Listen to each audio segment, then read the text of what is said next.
Bonjour, je suis Jean-René Rodrigue. Dans cette vidéo, nous allons voir comment on peut gérer les unités de notre dessin dans SketchUp. Donc, lorsqu'on commence un nouveau dessin, il y a automatiquement le modèle qu'on va choisir va nous imposer certaines unités. Pendant qu'on dessine, on peut changer, à n'importe quel moment, on peut changer d'unité. On peut passer de centimètres à pouces, à millimètres, à pied, et on peut toujours revenir en arrière. Et si on reçoit le dessin de quelqu'un d'autre, on peut changer les unités parce que nous, on préfère travailler dans un certain système d'unités pour faire certaines parties du dessin. Et lorsqu'on le retourne à notre collaborateur, c'est possible de le remettre dans le système d'unité dans lequel il nous l'a envoyé. Donc, on peut changer à n'importe quel moment pendant qu'on travaille.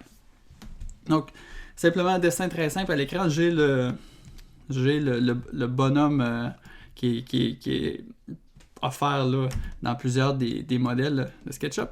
Mon bonhomme mesure grosso modo le 5 pieds 9 pouces.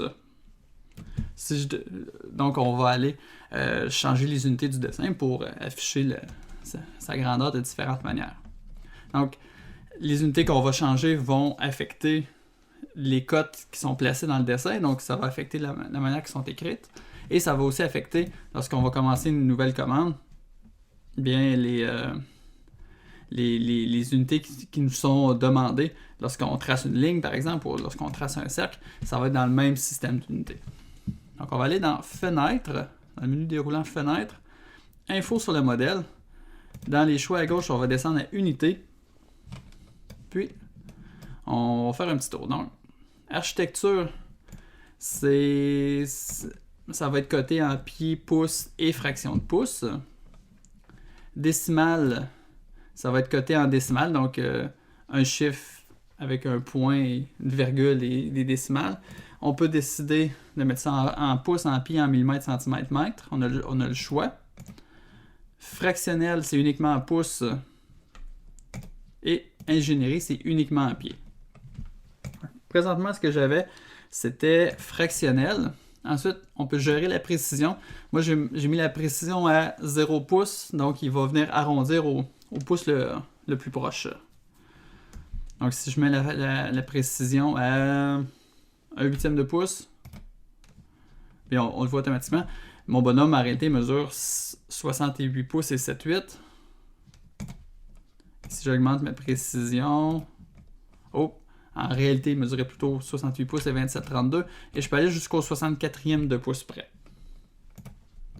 Donc, l'architecture qui était le style lorsque j'ai commencé le dessin.